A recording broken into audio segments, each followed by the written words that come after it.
우리가 그동안 우리 신앙생활의 목표인 영원한 안식에 들어가기 위해서 하나님에 대한 믿음을 지키고 또 하나님 말씀에 순종해야 한다는 말씀을 묵상하였습니다. 오늘 읽은 본문 앞부분 12절과 13절은 하나님의 말씀에 대해서 말합니다. 이 하나님 말씀에 순종하며 살아갈 때 영원한 안식에 들어갈 수가 있습니다. 그리고 오늘 본문 후반부 14절부터 히브리서의 새로운 단락이 시작됩니다. 이 단락에서 예수님이 우리의 대제사장이시라는 것을 강조합니다. 오늘 읽은 본문 14절부터 16절은 이제 그에 대한 서론 역할을 합니다. 먼저 오늘 본문 앞부분 12절과 13절은 하나님 말씀의 기능 또는 능력에 대해서 말합니다. 여기서 하나님의 말씀은 문자로 기록된 말씀뿐만 아니라 육신이 되어서 이 세상에 오신 하나님의 말씀이신 예수님을 가리킵니다. 히브리서 1장 1절과 2절에서 하나님은 말씀하시는 분이요 특히 예수님을 통해서 모든 것을 완전하게 또 최종적으로 말씀하셨다고 하였습니다. 그런 의미에서 예수님이 하나님의 완전한 말씀입니다. 또 그 예수님이 천사보다 뛰어나고 모세보다 뛰어난 분이라고 하였습니다. 그래서 그 말씀이신 예수님께 순종할 때 우리가 영원한 안식에 이를 수가 있습니다. 12절 말씀, 하나님의 말씀은 살아있고 활력이 있어 좌우에 날선 어떤 검보다도 예리하여 혼과 영과 및 관절과 골수를 찔러 쪼개기까지 하며 또 마음의 생각과 뜻을 판단하나니. 새 한글 성경으로 읽어보겠습니다. 사실 하나님의 말씀은 살아있고 힘이 있으며 양쪽으로 날이 선 어떤 칼보다 날카롭습니다. 사람 속을 꿰뚫고 들어가서 혼과 영, 관절과 골수를 가르고 마음속 감정과 생각을 판별합니다. 하나님의 말씀은 살아있고 활력이 있습니다. 글자로 된 하나님의 말씀은 사실 궁극적으로는 살아계신 예수님을 보여주고 드러내기 때문에 결코 이 말씀이 죽은 게 아닙니다. 글자로 된 말씀을 통해서 만나는 이 하나님의 말씀이신 예수님은 살아있고 활력이 있습니다. 어떤 칼보다도 날카로워서 사람을 꿰뚫고 들어가서 사람의 모든 것을 다 찔러 쪼갭니다. 혼과 영과 및 관절과 골수를 다 찔러 쪼갭니다. 이것은 사람의 모든 것을 다 드러나게 한다는 것입니다. 육체적인 것뿐만 아니라 마음의 생각과 뜻까지도 다 환하게 드러나게 하십니다. 그러므로 우리가 그 하나님 말씀 앞에 설 때 우리 자신이 누구인지 제대로 알 수 있습니다. 우리가 모르는 우리 자신을 하나님 말씀 앞에서 그리고 예수님 앞에서 비로소 깨달을 수 있습니다.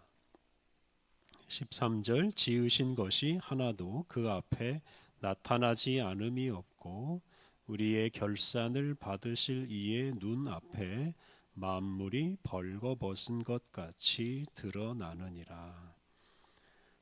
하나님은 말씀으로 세상을 창조하셨습니다. 특히 예수님과 함께 창조하셨는데요. 하나님의 말씀이신 예수님은 모든 피조물의 설계도와도 같습니다. 그러므로 이 말씀 앞에서 모든 피조물이 자신의 상태를 그대로 드러낼 수밖에 없습니다. 하나님의 말씀이신 예수님이 또 하나님의 말씀이 그 피조물을 만들어냈고 그 피조물을 가장 잘 알기 때문입니다. 또한 예수님은 재림하셔서 심판주로서 온 세상을 심판하실 것입니다. 그 예수님 앞에서 감출 것이 하나도 없습니다. 우리는 모두 예수님 앞에서 심판을 받을 것이고, 그때 우리가 행한 일들, 우리가 마음에 품었던 것들 다 예수님 앞에서 해명해야 합니다. 하나님 말씀에 우리 자신을 비추어 볼 때 우리는 우리 자신의 상태를 깨닫고 또 우리의 믿음을 점검할 수 있습니다. 4장 7절에서 오늘 하나님께 순종하라고 하였는데, 우리가 그 하나님의 말씀 앞에 있을 때에만 우리가 하나님 앞에 순종해야 하는 존재인 것을 깨달을 수 있고, 또 어떻게 또 무엇을 순종해야 하는지를 알고 온전히 순종할 수가 있습니다. 오늘 본문 두 번째 단락 14절부터 16절은 예수님이 우리의 대제사장이심을 말합니다. 이 히브리서는 전체적으로 예수님이 우리의 대제사장이시라는 사실을 거듭해서 말합니다. 14절, 그러므로 우리에게 큰 대제사장이 계시니 승천하시니 곧 하나님의 아들 예수시라. 우리가 믿는 도리를 굳게 잡을지어다. 승천하신 하나님의 아들 예수님이 우리의 큰 대제사장이십니다. 큰 대제사장은 어떤 대제사장보다 더 뛰어난 대제사장이시라는 뜻입니다. 본래 이 제사장은 죄인이 하나님 앞으로 나아갈 수 있도록 죄 용서를 선포하고 도와주는 사람입니다. 예수님께서 그러한 제사장 중에서도 가장 위대한 제사장이십니다. 하반절에 우리가 믿는 도리를 굳게 하라고 하였는데, 우리가 믿는 도리는 우리가 믿는 것, 우리의 믿음의 내용입니다. 우리의 믿음의 내용은 무엇입니까? 바로 예수님이십니다.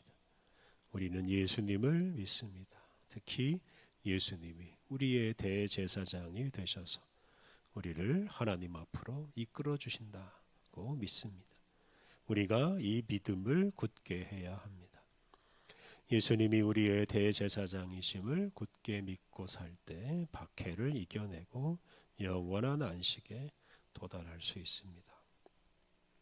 15절은 우리의 대제사장 예수님이 어떤 분인지 좀 더 자세하게 설명합니다. 15절, 우리에게 있는 대제사장은 우리의 연약함을 동정하지 못하실 이가 아니요 모든 일에 우리와 똑같이 시험을 받으신 이로되 죄는 없으시니라. 2장에서 예수님은 잠시 동안 천사보다 못한 존재가 되시고 혈과 육을 입으셔서 우리 사람의 고난과 죽음에 참여하셨다고 하였습니다. 이렇게 예수님은 우리의 연약함을 함께 하시고 우리와 똑같이 시험을 받으셨습니다. 그렇기 때문에 예수님은 우리의 사정을 가장 잘 아시고 우리를 가장 잘 도와주십니다. 그러면서도 죄가 없으신 거룩한 분이시기에 우리를 거룩한 존재가 되도록 이끌어 주십니다.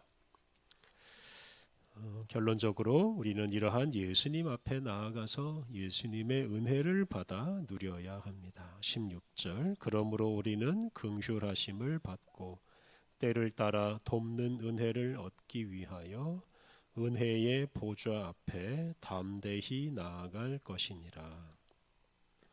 우리는 긍휼하심을 얻고 우리의 삶에 필요한 은혜를 얻기 위해서 대제사장 예수님께 담대히 나아가야 합니다.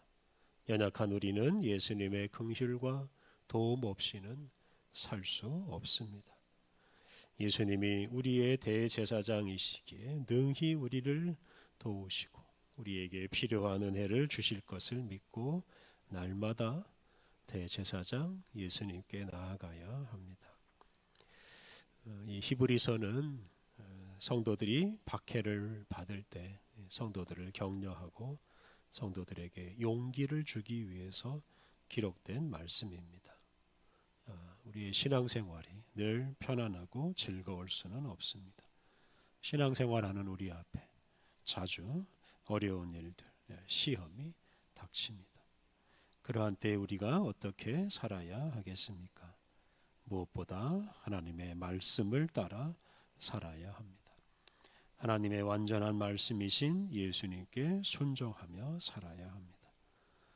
하나님의 말씀이신 예수님 앞에서 우리 자신이 누구인지 또 우리가 어디로 가야 하는지 분명히 깨달을 수 있습니다. 그렇게 해서 우리가 길을 잃지 않고 영원한 안식처인 하나님 나라에 이를 수 있습니다.